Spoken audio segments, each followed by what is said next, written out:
welcome to Ben Mollin!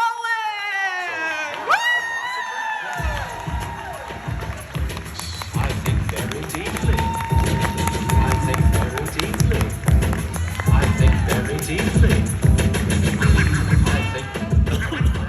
I think very deeply. So, for today, I figured I would come on stage. And before I even get started in the first place, I'd like to talk about my belt buckle. Okay? The thing about this belt buckle is that I wasn't able to buy it because it wasn't for sale. And what I had to do is I had to earn it. And I'm just gonna put it up here. So in April, in a small town in Illinois called Pekin, I crossed the line of a 100-mile trail ultramarathon. 5 years ago, I was a functioning alcoholic that traveled the world as a celebrity hairstylist. Wow. What the hell? How? Right? I woke up one day and I thought to myself, what am I missing? I had a career, I had friends, I had fans, I had my health, I had my family. But I thought to myself, what if? Now, if we backtrack life with me, it's interesting. My freshman year of high school, I had a very rare blood disorder that was supposed to take me out at an early age.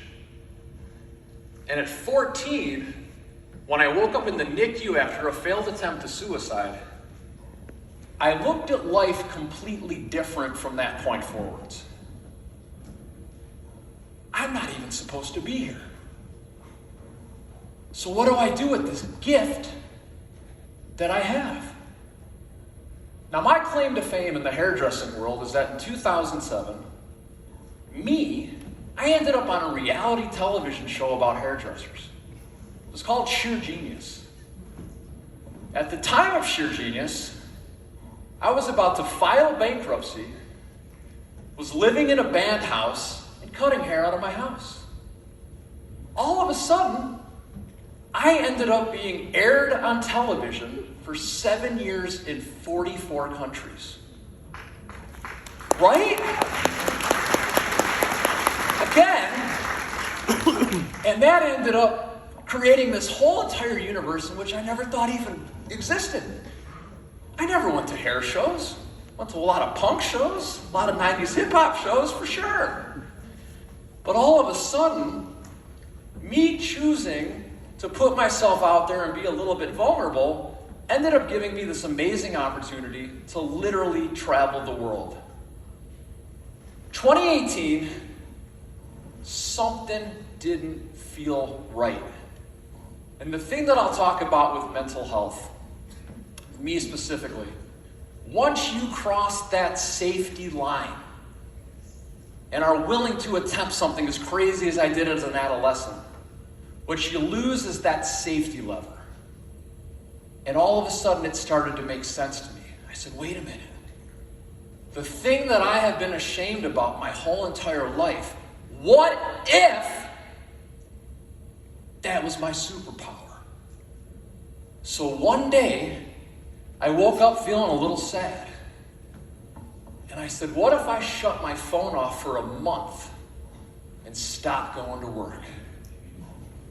Ooh. You want to talk about a hard 30 days. My God. I watched one documentary on Netflix, and it was called The Iron Cowboy. And it was about this crazy Canadian guy that did 50 Ironmen in 50 days and all this stuff. 50 different locations, took his family. And I said, this guy has tattoos. He's got a beard. So do I. So I'm gonna buy a pair of running shoes. So I put those running shoes on, and I took this newfound silence and life that I created for myself, and I started walking. And my friend Keith said to me, bet you $100 you can't finish an Ironman. I said, oh, Keith, you're on.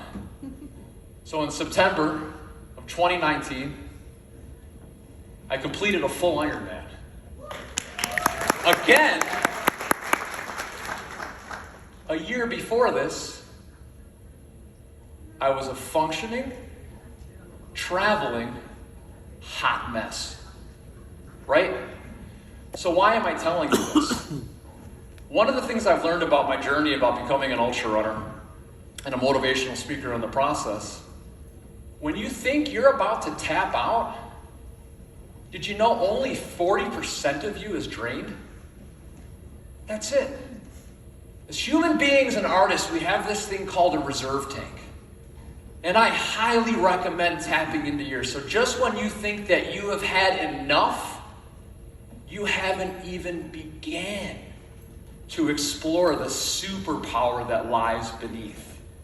And one of the things that I've learned about getting that belt buckle, and something I just want to give you a little bit of an insight to, is it pain or is it discomfort? Pain is a 10. Pain is something you cannot live with. A 9.9 is not going to kill you. So when you feel like you've had enough, when you wake up with that self-doubt, how many people consider themselves to be creative? How many people themselves to be a creative, beautiful, hot mess? Show of hands again. Beautiful, creative, hot mess. I'm going to tell you something. As human beings and artists, what we do when we're creative is we create problems that don't exist.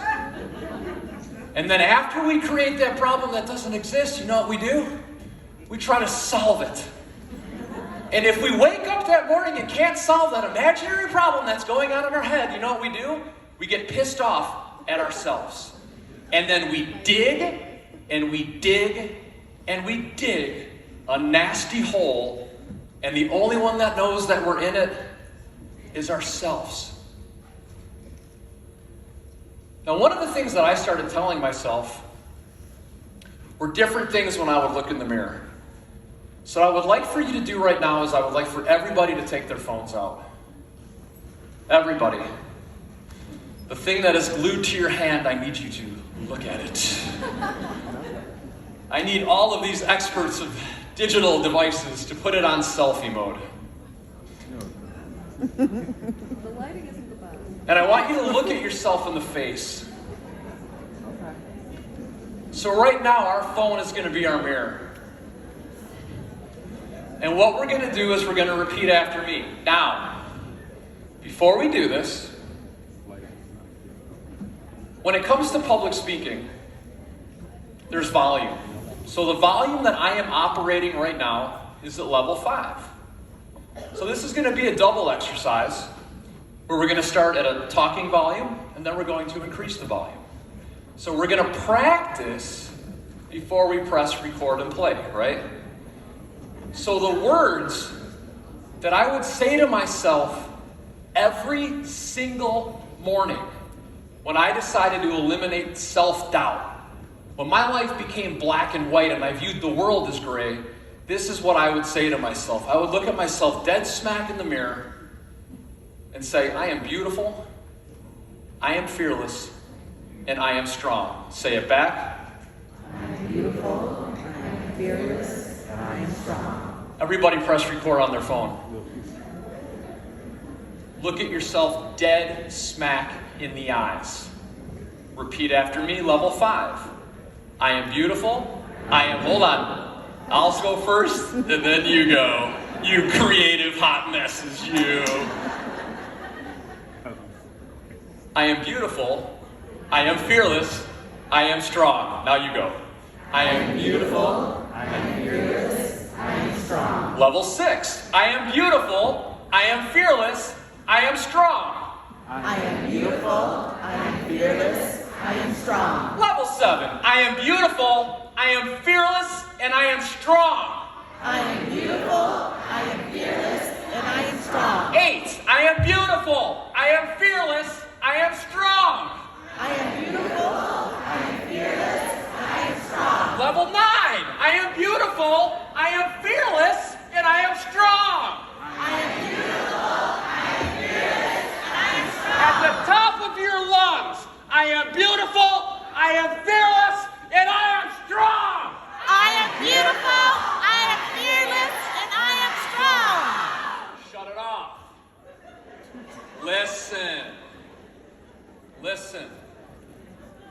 That feeling.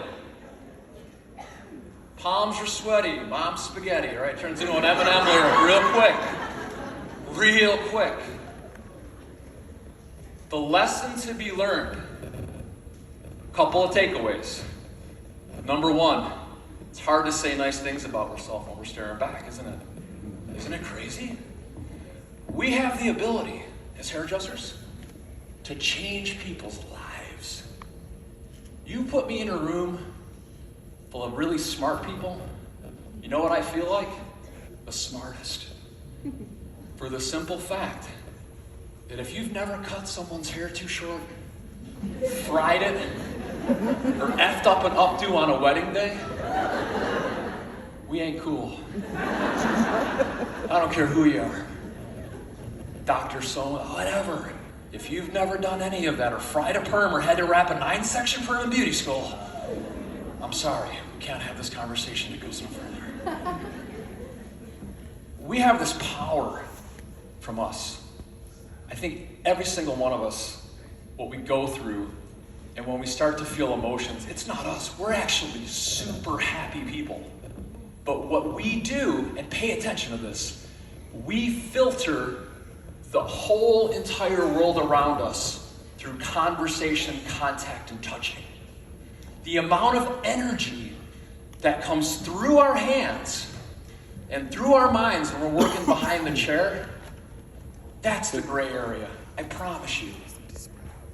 And the things that you're thinking about might be like your weakest link, those are your superpowers. Now I have a homework assignment for all of you. Ooh, and I'm gonna check too, you need to mail it in. If it started to feel really weird when you're looking at yourself and you're saying really beautiful things, do it again. Like when you get in your car, and then do it like every day for, I don't know, maybe the rest of your life. To a point where you see somebody else and you can be like, hey, you know what helped me? I told myself that I was beautiful, fearless, and strong every day, and then I became that. And it's hard not to get emotional even holding this. And this was hard. But I didn't die. And now I have it for the rest of my life, right? And it just started with just positive messages every single morning. Life is kind. It's beautiful. It's precious. And it is a gift. Not only was I looking forward to today, when Maria reached out to me to say if I was available, but I could barely even sleep last night because I felt like I was going to explode. So I not only want to thank everybody here today for showing up, not only for yourselves, but for this amazing industry that we all chose. I have been a hairdresser behind the chair for almost 32 years. I will die behind the chair. I love this profession so much. I have learned so much, what to do, what not to do. Today is going to be an amazing day with some amazing human beings. May God bless every single one of you. Thank you so much for your time. It's been real. Peace.